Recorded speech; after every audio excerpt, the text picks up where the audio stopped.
Hi everyone, welcome back. Myself, Atish Jain. Friends, ఈ file handling examples enjoy చేస్తున్నారా? Enjoy చేసినట్టయితే కనుక ఖచ్చితంగా కామెంట్ లైన్లో నాకు తెలియచేయండి. ఓకే, అంటే మీరు సబ్జెక్ట్ ఎలా నేర్చుకుంటున్నారు ఏంటి, అండ్ ఈ C programming language video series మీకు నిజంగా ఉపయోగపడ్డాయా లేదా? ఒకవేళ మీకు ఉపయోగపడ్డాయి అనిపిస్తే కనుక ఖచ్చితంగా మీ ఫ్యామిలీ అండ్ ఫ్రెండ్స్కి షేర్ చేయండి. ఫ్రెండ్స్, నా చిన్న రిక్వెస్ట్ ఏంటంటే, ఇంచుమించు నేను 330+ వీడియోస్ని కేవలం ఒక సి లాంగ్వేజ్ కోసం రికార్డ్ చేయడం జరిగింది. సో నా ఇంటెన్షన్ ఏంటంటే, మన తెలుగు స్పీకింగ్ స్టూడెంట్స్ ఎవరైతే ఉంటారో వాళ్ళు అందరికీ ఈ వీడియో సిరీస్ రీచ్ అయ్యేటట్టు మీరే నాకు హెల్ప్ చేయాలి. సో మీ వాట్సాప్ గ్రూప్ ద్వారా కానీ, లేదా మీ ఫేస్బుక్ వాల్ ద్వారా కానీ, లేదా ఇన్స్టాగ్రామ్ అకౌంట్ ద్వారా కానీ నంబర్ ఆఫ్ పీపుల్కి రీచ్ అయ్యేటట్టు చేయండి ఫ్రెండ్స్. ఎందుకంటే ఇది కంప్లీట్లీ ఫ్రీ అండ్ ఎంతమంది జనాలకు ఉపయోగపడితే అంత మంచిది మనకి. ప్లస్ సి ప్రోగ్రామింగ్ లాంగ్వేజ్ అనేది ఒక కంప్లీట్ ఫౌండేషన్ లాంగ్వేజ్ అండ్ ఈ లాంగ్వేజ్ అనేది జనాలకి ఎంత బాగా అర్థమైతే మిగతా ప్రోగ్రామింగ్ లాంగ్వేజ్లన్నీ అంత ఈజీగా అర్థమవుతాయి. సో అదే నా ఇంటెన్షన్ ఫ్రెండ్స్. నెక్స్ట్, ఈరోజు సెషన్లో మనం ఏంటంటే, ఈ ఎఫ్ స్కాన్ఎఫ్ ఫంక్షన్స్ ద్వారా మనం ఒక స్ట్రక్చర్ వేరియబుల్లో ఉన్న డేటాని ఒక టెక్స్ట్ ఫైల్లోకి ఎలా స్టోర్ చేయాలి అన్న దాని గురించి ఎక్స్ప్లెయిన్ చేస్తాను. అదేవిధంగా ఏంటంటే, ఈరోజు నేను మీకు ఇంకొక కొత్త ఫంక్షన్ని కూడా ఇంట్రొడ్యూస్ చేస్తాను. అదేంటంటే రివైండ్ అనేది ఫంక్షన్ ఫ్రెండ్స్. సో ఫ్రెండ్స్, నేను ఒకే ఎగ్జాంపుల్లో ఫైల్లో డేటాని రాయడం, ఫైల్లో డేటాని రీడ్ చేయడం అండ్ ఈ ఎఫ్ స్కాన్ఎఫ్ ద్వారా మనం స్ట్రక్చర్ వేరియబుల్లో ఉన్న డేటాని టెక్స్ట్ ఫైల్లో రైట్ చేయడం వలన, అలాగే రీడ్ చేయడం వలన వచ్చే ఇబ్బందులు ఏంటి, ఆ డ్రాబ్యాక్స్ అండ్ లిమిటేషన్స్ని కూడా ఈ వీడియో చివరిలో ఎక్స్ప్లెయిన్ చేస్తాను. ఫ్రెండ్స్, వీడియో కొంచెం లెంగ్తీ అవ్వచ్చు. ఓకే, సో కొంచెం ఓపిక్గా వీడియోని చివరి వరకు వినండి. ఎందుకంటే చాలా చాలా ఇంపార్టెంట్ టాపిక్, దీన్ని కట్ చేయడం కుదరదు అండ్ ఎంత డీప్గా ఎక్స్ప్లెనేషన్ నేను ఇవ్వగలిగితే అంత డీప్గా ఇవ్వడానికి ట్రై చేస్తాను. ఫ్రెండ్స్, మనం ఎఫ్ ఫంక్షన్ ద్వారా డేటాని మనం టెక్స్ట్ ఫైల్లో స్టోర్ చేసేటప్పుడు, ఓకే, ఫర్ ఎగ్జాంపుల్ ఇక్కడ చూడండి, file1.txt అని ఉంది. సో మీరు ఫస్ట్ రికార్డ్ని స్టోర్ చేశారు, అలాగే సెకండ్ రికార్డ్ని స్టోర్ చేశారు, అలాగే థర్డ్ రికార్డ్ని, అలాగే ఫోర్త్ రికార్డ్ని, ఫిఫ్త్ రికార్డ్ని, సిక్స్త్ రికార్డ్ని, సెవెంత్ రికార్డ్ని, ఇలాగా నంబర్ ఆఫ్ రికార్డ్స్ని మీరు స్టోర్ చేసుకుంటూ వెళ్తారు. నేను ఇక్కడ రికార్డ్ అనే పదం ఎందుకు ఉపయోగిస్తున్నానంటే, నేను ఒక స్ట్రక్చర్ని క్రియేట్ చేసి స్ట్రక్చర్ వేరియబుల్లో ఉన్న డేటాని స్టోర్ చేస్తాను. సో అది స్ట్రక్చర్ అనేది జనరల్గా ఏంటంటే రికార్డ్ టైప్ ఇన్ఫర్మేషన్ని కలిగి ఉంటుంది. సో మీరు ఈ ఫైల్లో మొత్తం డేటాని స్టోర్ చేసినప్పుడు file pointer means the pointer variable which is storing data in to this file will be at this level. అంతే కదా, మీరు 7 రికార్డ్స్ స్టోర్ చేస్తే అది 7th లొకేషన్లో ఇక్కడ ఉంటుంది. నెక్స్ట్ మీరు ఈ ఫైల్లో ఉన్న డేటాని మళ్ళీ ప్రింట్ చేయాలనుకున్నప్పుడు ఈ ఫైల్ పాయింటర్ ఏదైతే ఈ లొకేషన్లో ఉందో చూసారా, ఈ ఎండ్ ఆఫ్ ద ఫైల్ లొకేషన్లో ఉందో చూసారా, ఇది మీకు ఏంటంటే ఇక్కడికి సెట్ అవ్వాలి, అంటే బిగినింగ్ ఆఫ్ ద ఫైల్కి తీసుకురావాలి. అండ్ ఇలా తీసుకురావడానికి ఉపయోగించే ఫంక్షనే మనకి ఏంటంటే రివైండ్ ఫంక్షన్. ఒకవేళ మీరు రివైండ్ ఫంక్షన్ యూజ్ చేయకపోతే మీరు ఏం చేయాలంటే ఫైల్ని క్లోజ్ చేసి మళ్ళీ ఆ ఫైల్ని ఓపెన్ చేయాలి. అంటే ఫైల్లో డేటా మొత్తం రాసేయండి, రాసిన తర్వాత ఫైల్ని క్లోజ్ చేయండి, క్లోజ్ చేసిన తర్వాత ఆ ఫైల్ని మళ్ళీ ఏంటంటే మీరు రీడ్ మోడ్లో ఓపెన్ చేయండి. సో నేను అలా కాకుండా ఫైల్ని ఓపెన్ చేసినప్పుడే ఇనీషియల్గా బిగినింగ్లోనే ఓపెన్ చేసినప్పుడు A+ అనే మోడ్తో ఓపెన్ చేస్తాం. ఏ అంటే అపెండ్ మోడ్, అంటే అదే ఫైల్లో కొత్త డేటా అనేది స్టోర్ చేసుకుంటూ అవుతుంది మనకి. ప్లస్ దేని గురించి అంటే అపెండ్ మోడ్లో ఓపెన్ చేసి రీడింగ్ కూడా అవకాశం ఇవ్వాలి. సో ఎప్పుడైతే కనుక మీరు ఒక ఫైల్ని డ్యూయల్ మోడ్లో ఓపెన్ చేస్తారో అప్పుడు మీరు ఫైల్ని క్లోజ్ చేసి ఓపెన్ చేయవలసిన అవసరం లేదు. అనవసరంగా మనకి ఏంటంటే 2 లైన్స్ ఆఫ్ కోడ్ ఎక్స్ట్రా పెరుగుతుంది అండ్ పెర్ఫార్మెన్స్ అనేది కొంచెం డిగ్రేడ్ అవ్వడానికి అవకాశం ఉంటుంది. మీరు సింప్లీ ఏంటంటే రివైండ్ ఫంక్షన్ని ఉపయోగించవచ్చు. Rewind is it clear? అంటే ఈ ఫైల్ పాయింటర్ని మరియు బిగినింగ్ ఆఫ్ ద ఫైల్కి సెట్ చేశారని అర్థం. ఇది ఫ్రెండ్స్ రివైండ్ ఫంక్షన్ ఒక ఇంపార్టెన్స్. అండ్ మీకు ఈ కాన్సెప్ట్ అనేది అర్థమై ఉంటే కనుక నేను డైరెక్ట్గా ఇప్పుడు ఏంటంటే సి ఫ్రీ ఐడిలోకి వెళ్ళి అక్కడ ఒక ఎంప్లాయీ స్ట్రక్చర్ తీసుకుని ఎంప్లాయీ స్ట్రక్చర్ ద్వారా emp.txt అనే ఫైల్లో డేటాని ఎలా స్టోర్ చేయాలి దాని గురించి నేను మీకు ఎక్స్ప్లెయిన్ చేస్తాను ఫ్రెండ్స్. ఓకేనా? So guys, let's go to C free ID. Friends, ఇది మన సి ఫ్రీ ఐడి అండ్ ప్రోగ్రామ్కి కావాల్సిన బేసిక్ స్కెల్టన్ని రెడీ చేసి ఉంచాను. fprintdemo.c అనేది program name. So first of all ఏం చేస్తానంటే నేను ఒక ఎంప్లాయీ స్ట్రక్చర్ని క్రియేట్ చేస్తాను. ఇక్కడ టైప్ డిఎఫ్ కీవర్డ్ ఉపయోగించి ఎంప్లాయీ స్ట్రక్చర్కు ఎలియాస్ని కూడా ఇస్తాను. So typedef employee flower bracket start. First variable ఏంటంటే employee ID. So integer ID అని చెప్పి ఒక వేరియబుల్. క్యారెక్టర్ నేమ్ ఆఫ్ 20 తీసుకోవడం లేదు ఫ్రెండ్స్, మీరు ఎంత తీసుకోవచ్చు. Okay, next float salary. Okay, ఈ 3 వేరియబుల్స్ తీసుకున్నాను. ఇక్కడ ఏంటంటే ఎలియాస్ని ఇస్తాను EMP. So typedef keyword ద్వారా మనం ఏంటంటే స్ట్రక్చర్ డిఫైన్ చేసి అక్కడే డెఫినేషన్ దగ్గర ఎలియాస్ని ఇవ్వచ్చు. ఎలియాస్ని ఇవ్వడం వల్ల అడ్వాంటేజ్ ఏంటంటే త్రూఅవుట్ ద ప్రోగ్రామ్ ఈ ఎంప్లాయీ స్ట్రక్చర్కి మీరు ఒక వేరియబుల్ని క్రియేట్ చేయాలంటే జస్ట్ సింప్లీ ఈఎంపి అని రాసి, అంటే ఈఎంపి అనేది ఒక యూజర్ డిఫైన్ డేటా టైప్, దానికి ఈ అనేది ఏంటంటే వేరియబుల్. ఒకవేళ మీరు టైప్ డిఎఫ్ ఉపయోగించి ఎలియాస్ క్రియేట్ చేయకపోతే ఈ ఈఎంపి ప్లేస్లో స్ట్రక్ట్ ఎంప్లాయీని రాయాలి, అంతే ఫ్రెండ్స్. ఓకే, నెక్స్ట్ ఇప్పుడు ఏం చేస్తానంటే ఫైల్ని ఓపెన్ చేస్తాను. సో ఫస్ట్ ఆఫ్ ఆల్ మీరు ఫైల్ పాయింటర్ని డిక్లేర్ చేయండి, file star FP. Okay, and FP equals to F open. File open చేస్తున్నాను. ఏ ఫైల్ ఓపెన్ చేయాలనుకుంటున్నాను? emp.txt. ఏ మోడ్లో ఓపెన్ చేయాలనుకుంటున్నాను? ఏ అంటే ఫైల్లో ఒక రికార్డ్ రాసిన తర్వాత నెక్స్ట్ ఎంప్లాయీ డేటా దాని కింద అపెండ్ అవ్వాలి మనకి. సో ఏ. ఇదే ఫైల్ని నేను మళ్ళీ రీడింగ్ పర్పస్ కూడా ఉపయోగించాలి. సో A+ అంటాం. సో ఫ్రెండ్స్, ఇప్పుడు ఏమవుతుందంటే ఫస్ట్ టైం ఈ ప్రోగ్రామ్ని రన్ చేసేటప్పుడు ఒకవేళ emp.txt అనే పేరుతో ఫైల్ లేకపోతే కొత్తది క్రియేట్ చేసి దాని ఒక అడ్రస్ని ఎఫ్పికి ఇవ్వడం జరుగుతుంది. ఓకేనా? ఫైన్. సెకండ్ టైం ఈ ప్రోగ్రామ్ని రన్ చేసేటప్పుడు emp.txt ఆల్రెడీ ఉంది కాబట్టి అదే ఫైల్ని ఓపెన్ చేసి ఫైల్ పాయింటర్ని ఎండ్ ఆఫ్ ద ఫైల్ దగ్గర పెట్టి అప్పుడు అడ్రస్ని ఎఫ్పికి ఇవ్వడం జరుగుతుంది. సో అప్పటి నుండి మీరు స్టోర్ చేసే డేటా ఏదైతే ఉంటుందో అది ఆ ఫైల్ ఎండింగ్ నుంచి అపెండ్ అవుతూ వెళ్తుంటుంది. నేను మీకు ప్రాక్టికల్గా చూపిస్తాను friends, don't worry. So file opening చేయడం అయితే జరిగింది. ఇప్పుడు ఏంటంటే నేను ఫైల్లో డేటాని స్టోర్ చేయాలి. ఫ్రెండ్స్, నేను ఫైల్లో డేటాని కంటిన్యూస్గా స్టోర్ చేయాలనుకుంటున్నాను. సో కంటిన్యూస్గా స్టోర్ చేయాలంటే ఒక చాయిస్ బేస్డ్ అప్లికేషన్ రాద్దాం. సో క్యారెక్టర్ సిహెచ్ అని చెప్పి అన్నాను. ఇనీషియల్గా వై అని స్టోర్ చేశాను. ఓకే, ఇప్పుడు ఏం చేస్తానంటే while c h is equal to y. అంటే ఒకవేళ సిహెచ్ అనే వేరియబుల్లో వై వచ్చేంత వరకు ఏం చేయాలి? Printf enter employee ID. Okay, దాని తర్వాత స్కాన్ఎఫ్ %d %, e.id. ఈ అనేది structure variable name friends, and ID అనేది ఆ స్ట్రక్చర్లో ఉన్న మెంబర్ ఏంటంటే. అదేవిధంగా printf enter employee name. Okay, next scanf %d %, e.name. దీని తర్వాత printf enter employee salary. Next scanf %d %, e.salary. Friends, ఇక్కడ పాయింట్ గుర్తుపెట్టుకోండి, ఈ ఎంప్లాయీ స్ట్రక్చర్లో కేవలం ఇలాగ 3 మెంబర్సే తీసుకోవాలని కాదు, ఐడి నేమ్ శాలరీ. మీరు కావాలంటే employee ID name salary address 1 address 2 pin code mail ID mobile number మీ ఇష్టం ఫ్రెండ్స్. ఇన్ని డేటా మెంబర్స్ అనేది తీసుకోవచ్చు.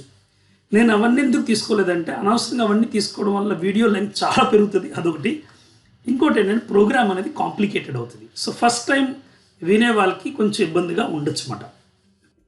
సో ఇలాగా మనకి డేటా అనేది ఈ అనే వేరియబుల్లో రీడ్ చేసిన తర్వాత ఇమ్మీడియట్గా ఏం చేస్తారంటే ఈ డేటాని ఫైల్లోకి రాసేయండి అక్కడ. So fprintf. సో 3 పారామీటర్స్ ఇవ్వాలి friends. What is the file pointer అంటే ఫైల్ని రెఫర్ చేసే అడ్రస్ ఏంటి? ఎఫ్పి సింపుల్గా. దాని తర్వాత ఫార్మాట్ స్పెసిఫైర్స్ ఇవ్వండి ఫ్రెండ్స్. ఫార్మాట్ స్పెసిఫైర్ ఏంటి? %d. /t ఇవ్వండి, ఎందుకంటే ఎంప్లాయ్ ఐడి స్టోర్ చేసిన తర్వాత మనకి ట్యాబ్ స్పేస్ రావాలి. %s again /t %f.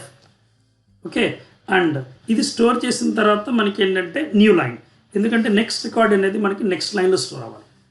Comma ఈ డాట్ ఐడి, ఓకే, ఈ డాట్ నేమ్, కామా ఈ డాట్ శాలరీ. ఓకే, సో ఈ విధంగా ఏంటంటే ఫైల్లోని డేటా రైట్ చేయడం జరిగింది. సో దీనికి కావాలని కామెంట్ లైన్స్ పెట్టచ్చు. Writing data to emp.txt file. Okay, దీని తర్వాత యూజర్ దగ్గర నుంచి చాయిస్ అడగండి. అక్కడ printf /n do you want to store one more record అని అడిగారు అక్కడ. ఏంటంటే ఇక్కడ y or n అని చెప్పి ఇవ్వండి, సో దట్ యూజర్కి అర్థం అవుతుంది ఏం ఎంటర్ చేయాలని చెప్పి. f+std in క్యారెక్టర్ డేటాతో వర్క్ చేసేటప్పుడు మనం బఫర్ని క్లీన్ చేయడం better. get che, okay, get che ఇచ్చాను. ఫ్రెండ్స్, ఇక్కడ ఏం చేస్తారంటే ఎంటర్ ఎంప్లాయ్ ఐడి దగ్గర / అని ఇచ్చుకోండి, సో దట్ అది మనకి న్యూ లైన్లో ప్రింట్ అవుతుంది. ఫ్రెండ్స్, ఇది జరిగింది అంటే ఈ కంట్రోల్ వైల్ లూప్ నుంచి బయటకు వచ్చింది అంటే మనకి రీడింగ్ కంప్లీట్ అయిపోయినట్టు అర్థం. అంటే మీరు ఏం చేస్తారంటే మీకు కావాల్సిన ఇన్ఫర్మేషన్ మీరు ఏంటంటే డేటా మీన్స్ employee.txt ఫైల్లో స్టోర్ చేస్తారు. కావాలంటే ఒక మెసేజ్ కూడా ఇచ్చేయండి ఇక్కడ, printf /n data is successfully written to emp.txt file. Okay, ఒక మెసేజ్ ప్రింట్ చేస్తాను. ఇప్పుడు ఏం చేస్తానంటే నేను ఫస్ట్ ఆఫ్ ఆల్ ఈ ప్రోగ్రామ్ని రన్ చేసి అసలు ఫైల్లో డేటా స్టోర్ అవుతుందో లేదో చూస్తాను అక్కడ. ఎందుకంటే ఇది రీడింగ్ ప్రోగ్రామ్ ఇప్పుడప్పుడు రాసేయడం కన్నా ఫస్ట్ ఆఫ్ ఆల్ అసలు ఈ ప్రోగ్రామ్ రన్ అవుతుందో చెక్ చేసుకోవడం బెటర్ కదా. సో F5 అనేది function key guys, F5 and program run అయింది. ఎంప్లాయ్ ఐడి అడిగింది 1001 అన్నాను. Employee name Raj. Okay, salary అడగాలి, శాలరీ అడగలేదు. సో ఇక్కడ ఏమైందో ఒకసారి చూస్తాను.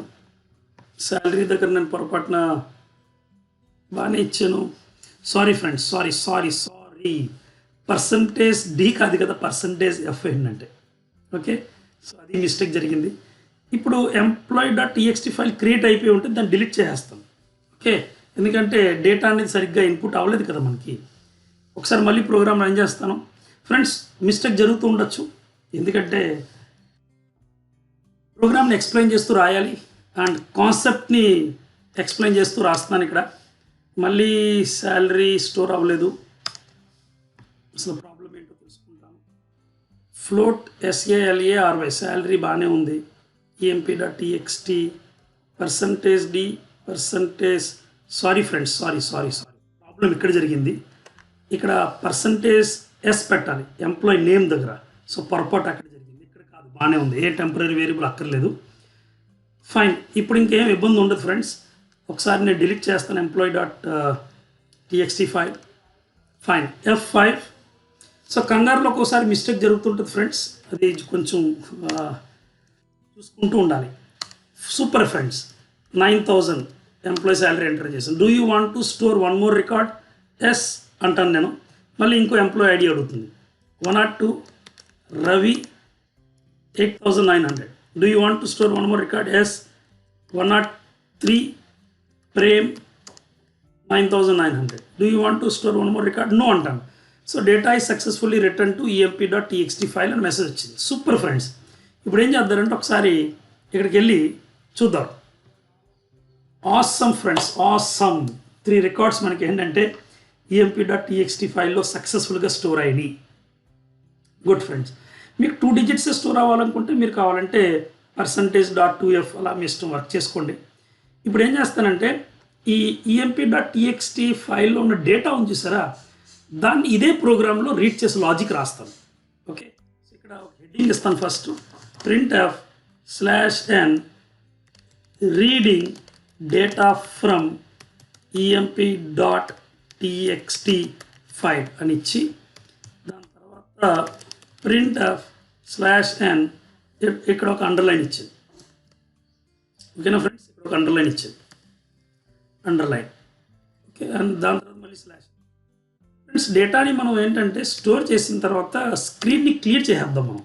సో సిస్టమ్ ఆఫ్ ఇక్కడ CLS అని ఇస్తాం. ఇప్పుడు ఏమవుతుందంటే మీ స్క్రీన్ అంతా క్లియర్ అయిపోయి ఎంప్లాయ్ ఫైల్లో ఉండే డేటా అనేది మనకి నీట్గా స్క్రీన్ మీద ప్రింట్ అవుతుంది. అండ్ గుర్తుపెట్టుకోండి, మీరు డేటా స్టోర్ చేసుకుంటూ వెళ్ళిపోరు కాబట్టి ఫైల్ పాయింటర్ ఏంటంటే ఆ employee.txt ఫైల్ చివరిలో ఉంటుంది. ఆ ఫైల్ పాయింటర్ మీరు బిగినింగ్ సెట్ చేయాలి. So REWIND, rewind of FP, ఇది చాలా చాలా important. Sets the file pointer to the beginning of the file. చాలా చాలా important friends.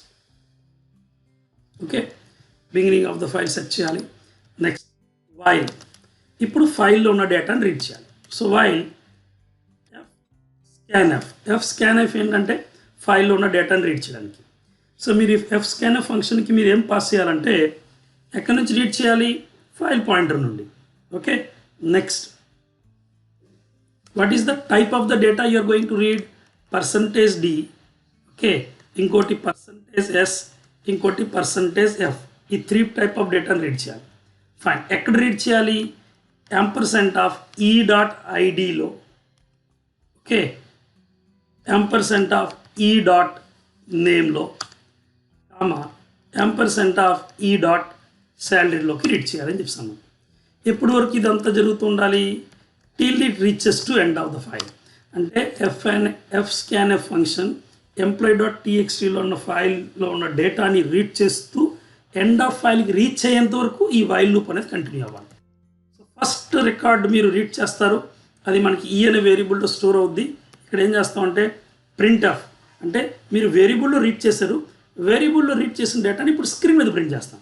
Okay, so %d మీరు /t %s /t %f comma e.id comma e.name comma e.salary.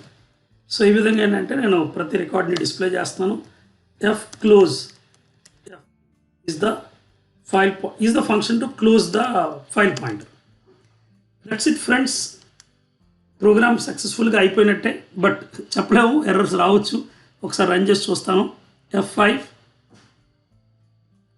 Employee ID I will say 1009, employee name Jack, employee salary 12,000 అడుగుతుంది. ఇంకో record రాయాలి, yes అంటాను. 1010 employee name Ganesh, employee salary 11,000. Next ఏదైనా data ఇవ్వండి. ఇప్పుడు no అంటాను. No అన్నప్పుడు ఏమవుతుందంటే ఆల్రెడీ ఫైల్లో మనం ముందుగా స్టోర్ చేసిన పాత డేటా ప్లస్ ఈ కొత్త రికార్డ్స్ రెండు మొత్తం అన్ని రావాలి. సో నో అంటాను. చూసారా, స్క్రీన్ క్లియర్ అయిపోయి నీట్గా ఏంటంటే పాత రికార్డ్స్ కొత్త రికార్డ్స్ కూడా ప్రింట్ అయినాయి. ఎంత బ్యూటిఫుల్గా ప్రోగ్రామ్ రన్ అయింది చూసారా ఫ్రెండ్స్. సో దీంట్లో మీరు అబ్జర్వ్ చేయవలసిన మెయిన్ ఇంపార్టెంట్ పాయింట్ ఏంటంటే నేను ఫైల్ని A+ మోడ్లో ఓపెన్ చేశాను, అంటే అపెండ్ మోడ్లో ఓపెన్ చేసి రీడింగ్ కూడా అవకాశం ఇవ్వాలి. అందువల్ల ఏంటంటే నేను ఫైల్లో డేటాని స్టోర్ చేసేసిన తర్వాత ఫైల్ని క్లోజ్ చేయలేదు, మళ్ళీ ఓపెన్ చేయలేదు.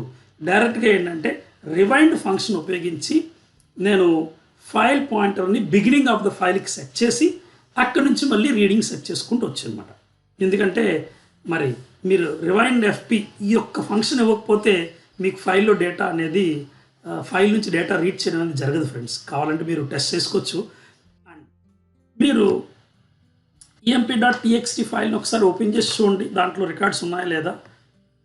ఫ్రెండ్స్ సక్సెస్ఫుల్గా ఉన్నాయి. సో ఇది ఫ్రెండ్స్ మనం printf అండ్ fscanf ఫంక్షన్ ద్వారా ఒక స్ట్రక్చర్ వేరియబుల్లో ఉన్న డేటాని టెక్స్ట్ ఫైల్లోకి స్టోర్ చేసి రీడ్ చేసే విధానం. బట్ ఫ్రెండ్స్ ఇంకా కొన్ని నిమిషాలు మీరు వెయిట్ చేయండి, ఎందుకంటే కొన్ని ఇంపార్టెంట్ పాయింట్స్ని చెప్పాలనుకున్నాను. అదేంటంటే first thing, text files are not secured. Okay, ఎందువల్ల అంటే ఆ టెక్స్ట్ ఫైల్ని ఎవరైనా ఓపెన్ చేసి దాంట్లో ఉన్న డేటాని ఈజీగా చదివేసేయండి. అంటే ఫస్ట్ డ్రాబ్యాక్ అది, దే ఆర్ నాట్ సెక్యూర్డ్. ఇంకొక డ్రాబ్యాక్ ఏంటంటే text files occupies more space. ఎందుకంటే ప్రతి ఒక్క ఇప్పుడు మీరు 20 క్యారెక్టర్స్ స్టోర్ చేశారు ఇక్కడ. సో 20 క్యారెక్టర్స్కి సరిపడా స్పేస్ అనేది మెమరీలో స్టోర్ చేయడం జరుగుతుంది. ఎందుకంటే డేటాని టెక్స్ట్ రూపంలో స్టోర్ చేయడం వలన byte by byte data store అవుద్ది. అండ్ అంటే character by character data store అవుద్ది. ప్రతిదాన్ని ఒక క్యారెక్టర్ కింద ట్రీట్ చేయడం జరుగుతుంది.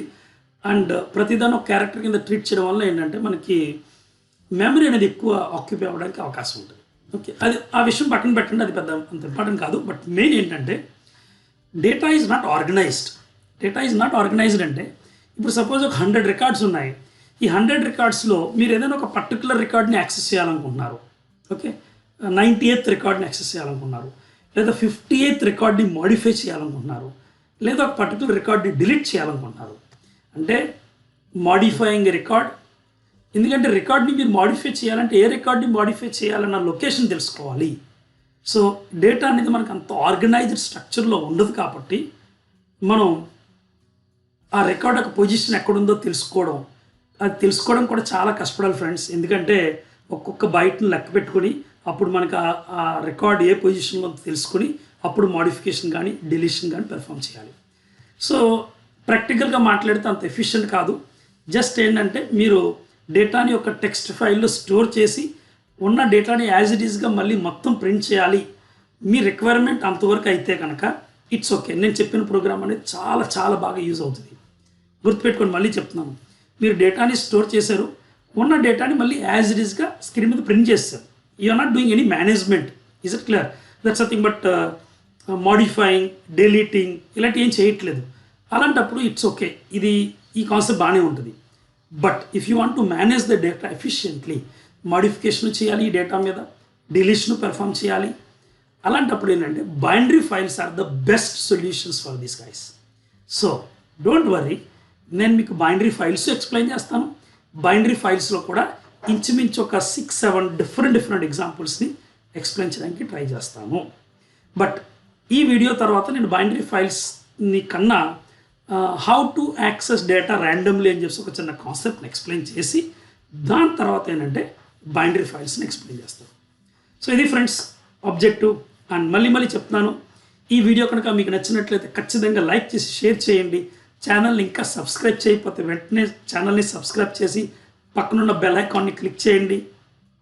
అండ్ ఇది వాల్యుబుల్ కంటెంట్, దీనివల్ల మీకు నాలెడ్జ్ పెరుగుతుంది అని అనిపిస్తే కనుక మీలాంటి చాలామంది స్టూడెంట్స్ ఏంటంటే సరైన సబ్జెక్ట్ గురించి ఎదురు చూస్తున్నారు.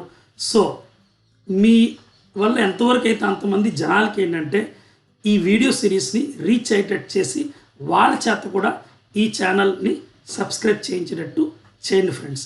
అది మీరు తలుచుకుంటేనే అవుతుంది, ఎందుకంటే నా ఒక్కడి వల్ల అవ్వదు. నేనేం చేయగలుగుతానంటే ఒక మంచి కంటెంట్ని తీసుకుని రికార్డ్ చేసి ఫ్రీగా, ఇజ్ ఇట్ క్లియర్, నేను మీకు అందించగలుగుతాను. బట్ ఇది ఎక్కువ మంది జనాలకి రీచ్ అయ్యేటట్టు చేయాలంటే కనుక అది మీరే చేయాలి. సపోజ్ మీరు ఈ వీడియోని ఇంతవరకు చూస్తున్నారు అంటే కనుక I really understand that how much interest you have in learning the subject. అందుకని ఈ విషయాలు కొన్ని నేను లాస్ట్లో మాట్లాడతాను.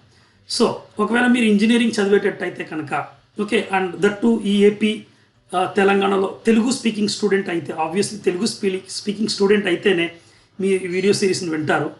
ఏం చేస్తారంటే ఫ్రెండ్స్, మీ ఇంజనీరింగ్ కాలేజ్లో మీ గ్రూప్స్ ఉంటాయి కదా, ఆ గ్రూప్స్ ద్వారా ఏంటంటే ఈ ప్లేలిస్ట్ని అందరికీ రీచ్ అయ్యేటట్టు చేయండి. అది కనుక మీరు చేయగలిగితే ఓవర్ నైట్ ఏంటంటే మనం కొన్ని లక్షల మంది స్టూడెంట్స్కి రీచ్ అవ్వచ్చు. నేను ఎంతో కష్టపడి 1 year నుంచి ఈ వీడియో సిరీస్ని చేసుకుంటూ వస్తున్నాను ఫ్రెండ్స్. ఓకే, ఇన్స్పైట్ ఆఫ్ నా రెగ్యులర్ వర్క్ని చేసుకుంటూ, నా ఆన్లైన్ క్లాసెస్ తీసుకుంటూ నేను ఈ వీడియో సిరీస్ని కూడా చేసుకుంటూ వస్తున్నాను. సో మీరు నాకు హెల్ప్ చేయగలిగితేనే ఈ వీడియో సిరీస్ అనేది ఎక్కువ మంది జనాలకి రీచ్ అయ్యేటట్టు చేయొచ్చు. Okay friends, thank you so much. Bye, take care, see you in next video.